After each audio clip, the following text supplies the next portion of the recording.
depois do 10º dia, 12º dia, eu começo a ter uma decrescente da classe IgM. Então, eu estou ali na fase de decrescer o meu IgM e mudar para a classe IgG. Então, se você faz o teste nesse período, nesse tempo de decrescente da classe IgM, mudança para a classe IgG, provavelmente o seu teste ele vai vir com positividade tanto no IgG quanto no IgM. Então, se não é inválido esse teste, como que eu sei em qual momento da infecção eu me localizo? E aí é a importância do profissional, que ele pode fazer uma anamnese com você, ele pode detectar o tempo de infecção, o tempo de sintomas que você está tendo, e aí ele consegue lhe dar ali um diagnóstico mais preciso, ele consegue lhe dizer mais ou menos se você está na fase inicial ou na fase mais tardia. Então, tendo em vista que o organismo ele demanda um tempo para a produção desses anticorpos, que se chama a nossa janela imunológica, a partir do contágio, a imunocromatografia ela é indicada para exames a partir de pelo menos 8 dias após o início dos sintomas. E aí depende também da limitação do teste, da indicação do fabricante. E aí esse tempo ele é necessário para assegurar que haverá anticorpos suficientes no organismo que possam ser detectáveis por esse método. Então, portanto, vale lembrar que a execução e a interpretação dos resultados, eles devem ser feitos por profissionais da saúde, legalmente habilitados e capacitados, seguindo sempre as instruções de uso de cada produto. E aí a gente conseguiu concluir aí sobre a nossa leitura laboratorial dos exames dos testes rápidos, IgM e IgG. Nós entramos agora na nossa... O que são os testes RT-PCR? Então, para que nesse primeiro momento a gente consiga entender o que significa PCR, o que significa RT. Então, o PCR, ele é a reação em cadeia da polimerase. RT ele significa tempo real. Então, a PCR, ou reação em cadeia da polimerase, se tornou a pedra angular da biologia molecular moderna em todo o mundo. E a PCR real time, ela é diferente da PCR tradicional. Por quê? Porque é uma forma mais avançada da reação em cadeia da polimerase, que ela maximiza o tempo, o potencial da técnica. Então, resumindo, ele é um teste de reação em cadeia da polimerase. O diferencial dela é que ela utiliza a transcrição reversa em tempo real, onde ela consegue verificar a presença do material genético do vírus. Então, essa RT-PCR, ela se baseia na detecção da fluorescência emitida por uma molécula repórter, que aí aumenta à medida que a reação avança.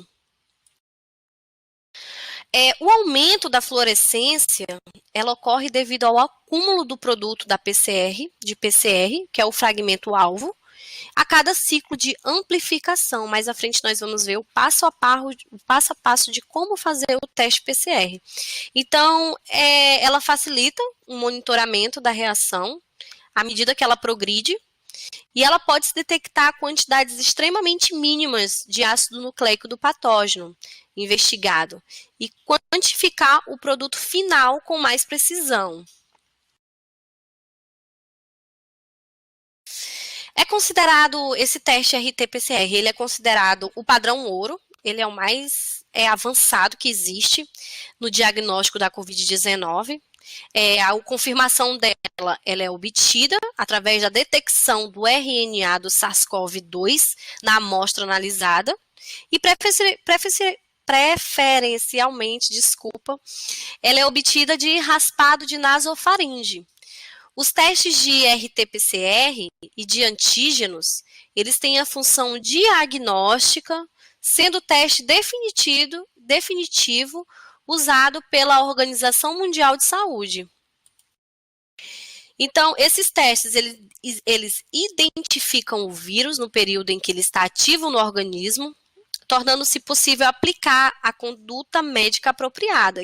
O que seria essa conduta médica apropriada? Seria se o paciente precisa ou não de internação, se o paciente realmente está positivo e realizar o isolamento social, ou então outro procedimento pertinente, né, ao caso da Covid-19.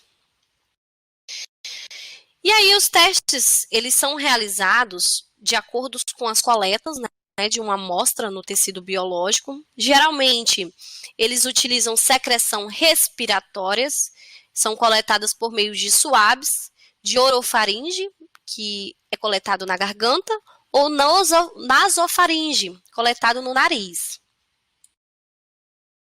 E aí essa coleta ela deve ser feita a partir do terceiro dia, após o início dos sintomas. E é muito importante a gente frisar isso, o tempo de coleta ela tem que ser correta para a gente poder ter ali sucesso no nosso diagnóstico. Eles têm que ser coletados no terceiro dia após o início dos sintomas e até o 10º dia, pois ao final desse período, a quantidade de RNA do vírus, ele tende a diminuir no organismo.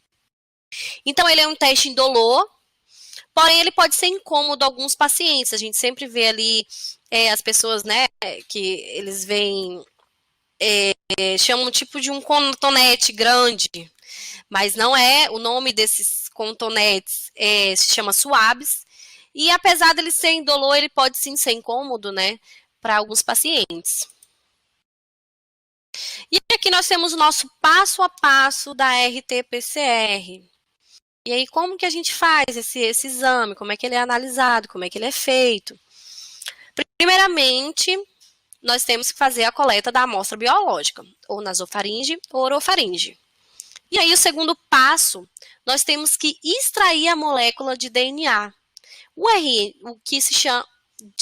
Nós temos que extrair a molécula de RNA, que ela fica presente no vírus SARS-CoV-2. E aí, após essa extração da nossa molécula de RNA, nós adicionamos a enzima transcriptase reversa. E aí o diferencial desse exame PCR, RT-PCR, é porque nós adicionamos a enzima transcriptase reversa. Então, após a extração da molécula de RNA, nós adicionamos essa enzima transcriptase reversa. E aí nós vamos ao nosso quarto passo. O nosso quarto passo é transformar esse RNA presente do vírus em seu DNA, certo? Então, extraímos a molécula de RNA, adicionamos a enzima e aí transformamos RNA em DNA. E a partir daí nós conseguimos fazer a amplificação do DNA, certo? Após esse quinto passo, nós vamos ao nosso sexto passo. O nosso sexto passo é verificar se esse gene amplificado, ele corresponde a algum gene associado ao vírus. Então, a partir desse momento, a gente consegue perceber se houve material genético do SARS-CoV-2 na amostra, e aí as sondas específicas, elas detectam a sua presença e elas emitem um sinal. E esse sinal, ele é captado pelo equipamento e é traduzido em resultado positivo, certo? E aí é onde nós temos as nossas leituras laboratoriais do RT-PCR. Primeiramente, nós temos nosso resultado positivo. Quando o resultado positivo, ele consegue se correlacionar com a nossa suspeita clínica, então, a partir daí, nós obtemos um diagnóstico concluso do nosso RT-PCR. É um resultado positivo. É lógico que existem também outras situações de resultado positivo, onde o infectado não tem nenhuma suspeita clínica, né? Ele parece ali assintomático, porque houve resposta imunológica eficiente e o agente ele foi eliminado antes de haver a evidência clínica. Então, quando há o resultado positivo da RT-PCR em pacientes sem suspeitas clínicas, significa que houve uma resposta imunológica ali do organismo do paciente e esse agente ele foi eliminado antes mesmo de haver alguns sintomas. E o nosso resultado negativo que é o que todos nós esperamos, né, almejamos, e que aí ele é considerado descartados. Então, para a gente recapitular aí sobre os testes, resumidamente, nós temos o nosso RT-PCR, que acabamos de falar, e o que ele nos dá? Ele nos dá uma ideia da carga viral. E aí, nós conseguimos fechar o diagnóstico do paciente. Segundo, nós temos o nosso IgG e IgM, que nós vimos primeiramente, e aí ele significa o quê? Significa que eu já tive contato com o vírus e que eu já produzi ali ferramentas de defesas contra eles, tá bom? Então é isso, eu espero que tenha sido proveitoso para todos, tenha sido bastante aproveitador. E obrigada pela presença de todos, pela atenção. Quem quiser me seguir no Instagram, o meu nome é bem complicado de se escrever, até decorar, mas é Scarlett C, com 2L e 2T. E o meu e-mail, quem quiser estar enviando algum e-mail para poder fazer alguma pergunta, tirar alguma dúvida, é scarlett2309@gmail.com. Então é isso. Ok, gente. Então a gente agora é o espaço que nós abrimos para as perguntas, tá bom? Então quem tiver alguma interação, alguma pergunta, pode digitar nessa parte do bate-papo aqui do chat ao lado, que a doutora Scarlett vai estar respondendo.